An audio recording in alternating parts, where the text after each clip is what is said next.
Well, this is 2009, and it's the bicentenary of Charles Darwin, and all over the world, eminent evolutionists are anxious to celebrate this. And what they're planning to do is to enlighten us on almost every aspect of Darwin and his life and how he changed our thinking. I say almost every aspect because there's one aspect of this story which they have thrown no light on, and they seem anxious to skirt around it and step over it and talk about something else. So I'm going to talk about it. It's the question of why are we so different from the chimpanzees? We get the genetics keeping on telling us how extremely closely we are, hardly any genes of difference, very, very closely related. And yet, when you look at the phenotypes, there's a chimp, there's a man. It's astoundingly different, no resemblance at all. I'm not talking about airy-fairy stuff about culture or psychology or behavior. I'm talking about ground-based, nitty-gritty, measurable physical differences. That one is hairy and walking on four legs. That one is a naked biped. Why? I mean, then if I'm a good Darwinist, I've got to believe there's a reason for that. If we change so much, something must have happened. What happened? Now, 50 years ago, that was a laughably simple question. Everybody knew the answer. They knew what happened. The ancestors to the apes stayed in the trees. Our ancestors went out onto the plain. That explained everything. We had to get up on our legs to peer over the tall grass or to chase after animals or to free our hands for weapons. And we had got so overheated in the chase that we had to take off that fur coat and throw it away. Everybody knew that for generations. But then, in the 90s, something began to unravel. The paleontologists themselves looked a bit more closely at the accompanying microfauna that lived in the same time and place as the hominids. And they weren't savanna species. And they looked at the herbivores, and they weren't savanna herbivores. And then they were so clever, they found a way to analyze fossilized pollen. Shock horror. The fossilized pollen was not of savanna vegetation. Some of it even came from lianas, those things that dangle in the middle of the jungle. So we're left with a situation where we know that our earliest ancestors were running around on four legs in the trees before the savanna ecosystem even came into existence. This is not something I've made up. It's not a minority theory. Everybody agrees with it. Professor Tobias came over from South Africa and spoke to University College London. He said, everything I've been telling you for the last 20 years, forget about it. It was wrong. We've got to go back to square one and start again. It made him very unpopular. They didn't want to go back to square one. I mean, it's a terrible thing to happen. You've got this beautiful paradigm. You've believed in it from generations. Nobody has questioned it. You've been constructing fanciful things on top of it, relying on it to be as solid as a rock, and now it's whipped away from under you. What do you do? What does a scientist do in that case? Well, we know the answer because Thomas S. Schoon wrote a seminal treatise about this back in 1962. He said, what scientists do when a paradigm fails is, guess what? They carry on as if nothing had ever happened. If they haven't got a paradigm, they can't ask the question. So they say, yes, it's wrong, but supposing it was right. And the only other option open to them is to stop asking the questions.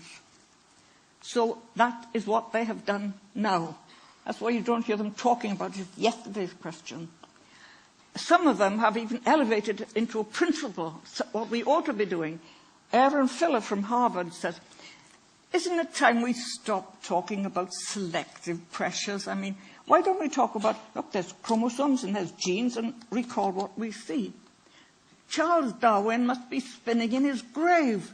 He knew all about that kind of science, and he called it hypothesis-free science, and he despised it from the bottom of his heart. And if you're going to say, I'm going to stop talking about selective pressures, you can take the origin species and throw it out of the window, because it's about nothing else but selective pressures. And the irony of it is that this was one occasion of a paradigm collapse where they didn't have to wait for a new paradigm to come up. There was one waiting in the wings. It had been waiting there since 1960, when Alister Hardy, a marine biologist, said, I think what happened, perhaps our ancestors had a more aquatic existence for some of the time.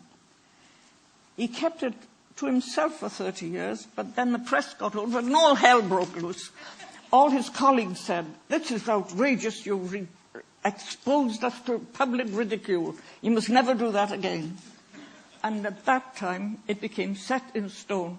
The aquatic theory should be dumped with the UFOs and the Yetis as part of the lunatic fringe of science. Well, I don't think that. I think that Hardy had a lot going for him. I'd like to talk about just a handful of what have been called the hallmarks of mankind, the things that make us different from everybody else and all our relatives. Let's look at the naked skin. It's obvious that most of the things we think about that have lost their body hair, mammals without body hair, are aquatic ones, like the dugong, the walrus, the dolphin, the hippopotamus, the manatee, and a couple of wallowers in mud like the babirusa. And you're tempted to think, well, perhaps, could that be why we are naked? I suggested that people said, no, no, no. Look, I mean, look over about the elephant. You've forgotten all about the elephant, haven't you? So back in 1982, I said, well, perhaps the elephant had an aquatic ancestor. Peals of merry laughter. That's crazy woman. She's off again. She'll say anything, would she? But by now, everybody agrees that the elephant had an aquatic ancestor. They've come round to agree that all those naked pachyderms had aquatic ancestors. The last stop out was the rhinoceros. Last year in Florida, they found extinct ancestors for the rhinoceros and said, seems to have spent most of its time in the water. So this is a close connection between nakedness and water. As an absolute connection, it only works one way. You can't say all aquatic animals are naked, because look at the sea otter. But you can say that every animal that has become naked has been conditioned by water in its own lifetime or the lifetime of its ancestors. I think this is significant. The only exception is the naked Somalian mole rat, which never puts its nose above the surface of the ground. Then take bipedality. Here you can't find anybody to compare it with, because we're the only animal that walks upright on two legs. But you can say this. All the apes and all the monkeys are capable of walking on two legs if they want to, for a short time. There's only one circumstance in which they always, all of them, walk on two legs, and that is when they're wading through water. Do you think that's significant? David Attenborough thinks it's significant as the possible beginning of our bipedalism. Look at the fat layer. We have got under our skin a layer of fat all over. Nothing in the least like that in any other primate. Why should it be there?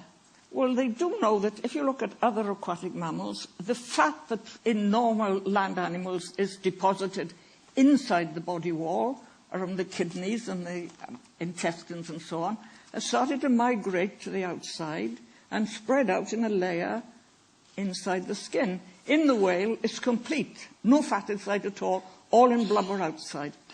We cannot avoid the suspicion that in our case it started to happen. We have got skin lined with this layer. It's the only possible explanation of why humans, if they're very unlucky, can become grossly obese in a way that would be totally impossible for any other primate, physically impossible.